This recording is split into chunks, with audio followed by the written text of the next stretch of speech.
Hello दोस्तों, भारत की leading company Wipro का नाम तो हम सभी ने सुना ही है। लेकिन दोस्तों, क्या आप जानते हैं कि विप्रो की शुरुआत अजीम प्रेमजी के पिता मोहम्मद प्रेमजी ने कुकिंग ऑयल बनाने वाली कंपनी से की थी, जिसका नाम western Indian vegetable product limited था।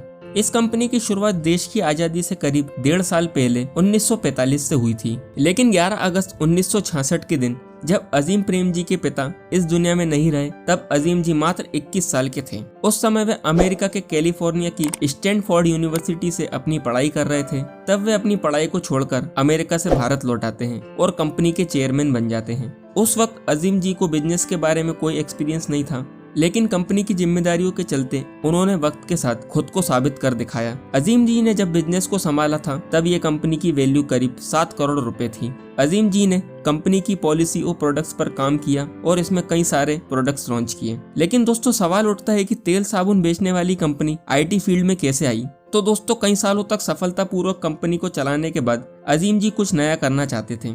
इसी बीच 1980s में IBM कंपनी, जो बहुत बड़ी IT कंपनी थी, वे अपना बिजनेस भारत से हटा रही थी।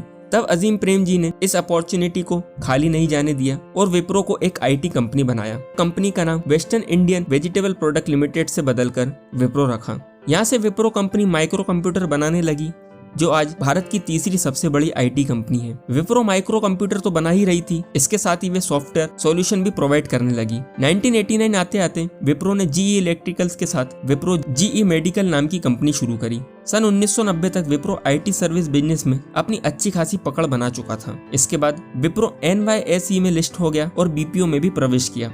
सन 2002 तक Wipro company fastest wealth creator company बन गई थी।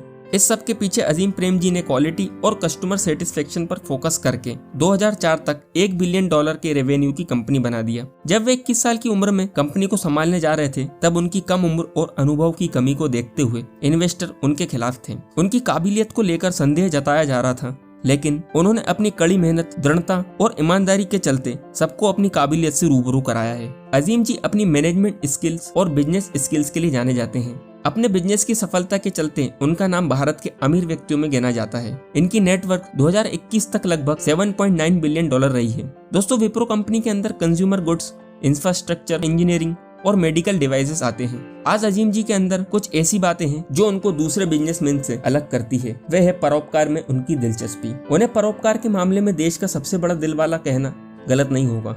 साल 2001 में उन्होंने अजीम प्रेम जी फाउंडेशन की स्थापना करी थी। यह फाउंडेशन बच्चों की पढ़ाई और टीचर्स के प्रशिक्षण में मदद करता है। वे पिछले 20 सालों में कई ऐसे कल्याणकारी कामों में दान कर चुके हैं। साथ ही उनकी प्रेमजी इन्वेस्ट नाम की एक फैमिली वेल्थ मैनेजमेंट कंपनी है, जिसके जरिए वे कई स्टार्टअप्स में इन्वेस्ट करते रहते हैं। उनका फ्लिपकार्ट, HDFC बैंक जैसी कंपनीज में इन्वेस्टमेंट है। अजीम प्रेम जी को कई पुरस्कारों से भी सम्मानित किया जा चुका है।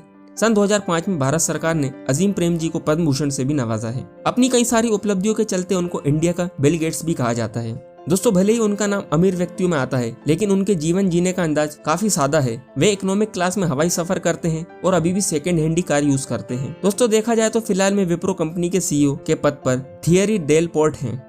तो दोस्तों, उम्मीद करता हूँ ये वीडियो आपको जरूर पसंद आया होगा। कमेंट करके अपने विचार जरूर बताइएगा। अच्छा लगा हो तो लाइक और शेयर कीजिएगा, और यदि आप हमारे इस चैनल पर नए हैं तो इसे सब्सक्राइब करके नोटिफिकेशन बेल को ऑन जरूर कीजिएगा, ताकि मेरे आने वाले वीडियोस का अपडेट आपको तुरंत मिल सके। मैं पीयूष गर्गायन मिलता हूँ आपसे एक नई वीडियो में। तब तक के लिए आप सभी स्वस्थ रहें, be happy, be positive and stay motivated. Thank you.